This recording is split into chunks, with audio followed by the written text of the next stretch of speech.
Hello and welcome to this video. My name is Colin Greatwood, and today I'll be showing you how to network an SMS Festo electromechanical actuator with an IFM Remote IO block and CompactLogix PLC.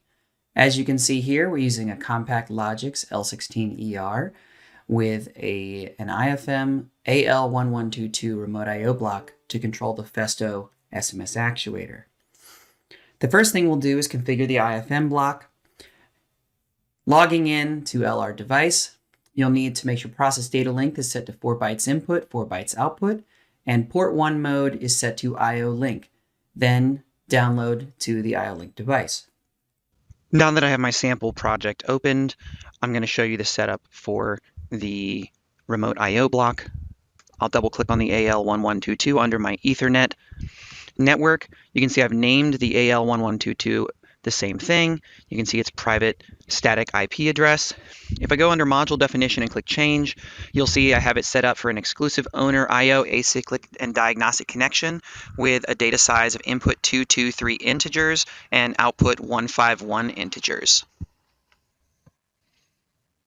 Additionally, I'll go through the rest of the settings. Connection I have set at 10.0 millisecond RPI with unicast connection set to cyclic. And the rest of my information for this module is set to defaults. Next, an overview of our control bits here. You see I have in enable that enables the function block, as well as several control bits. On the right-hand side of our SMS IFM advanced function block, you see I have 2 sets of data, inputs and outputs.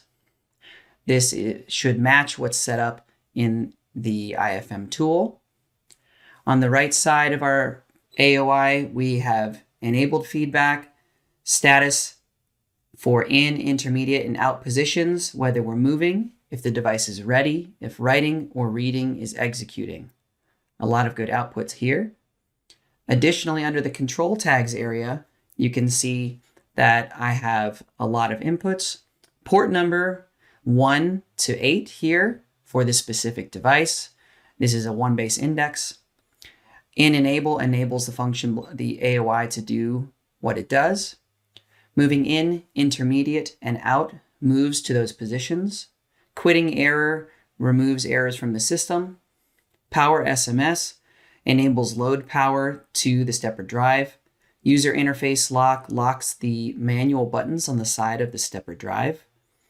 Speed out is a 1 to 10 based value, or 10% to 100%. You can see it's set to 50% of speed out in extension. Speed in is also set to 50% speed when retracting. Force is set to 50% in both scenarios when in torque control mode. Reference direction 0 indicates that the 0 point of the drive is close to the drive, not far away. Execute reference starts a reference. Position start press is the point at which the drive enters torque control mode. This is currently set to 50.00 millimeters out of the total 60.00 millimeters. Make sure that this is scaled up by a value of 100. The in position, as I mentioned, is 60 millimeters, or 6,000 here on the input. The intermediate position is a middle position for the drive that it can go to instead of in or out. This is set to 30 millimeters, or 3,000. Read diagnostic data is an explicit way to read data from the drive rather than letting it do it cyclically. Storing parameters stores all the parameterization that you've configured so far. Auto store active is recommended to be 0, as there are a limited number of writes that can be done to the stepper drive.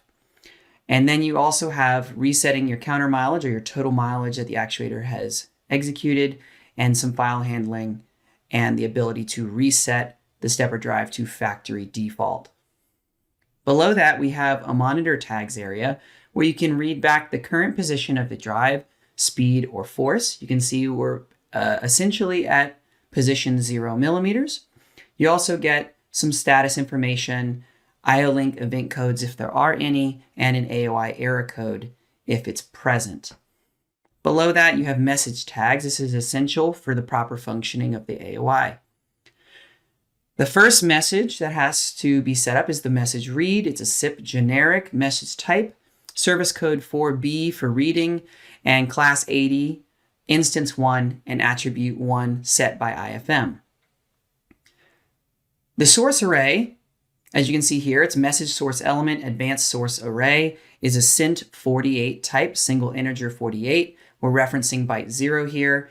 The source length does not need to be set to any specific value as it will be changed by the AOI, and the destination array is the same. The communication path should follow what you've set up under your Ethernet node on the left side of the controller organizer. You can see that's AL1122 here. Apply, and then press OK.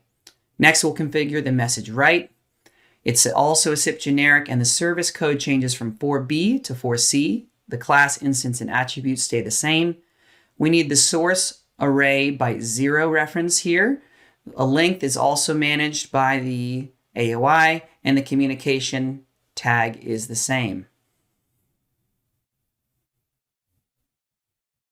Apply and press OK.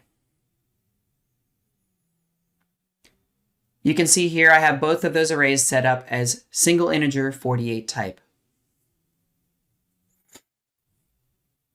Next, we'll show how to control the unit. At the very top on rung 2, I have move in, intermediate, out. I can use those to move to those specific 3 positions. Currently, I'm reading current position 0, so I'm fully retracted, or the in position. When toggling my in move intermediate, I move from 0 to 30 and get my status changed to state intermediate true. Next, I'll move all the way out from 30 millimeters to 60 millimeters. I'll toggle my in move out bit, wait for motion to occur, and then I'll get my status state out bit, as you can see on the right.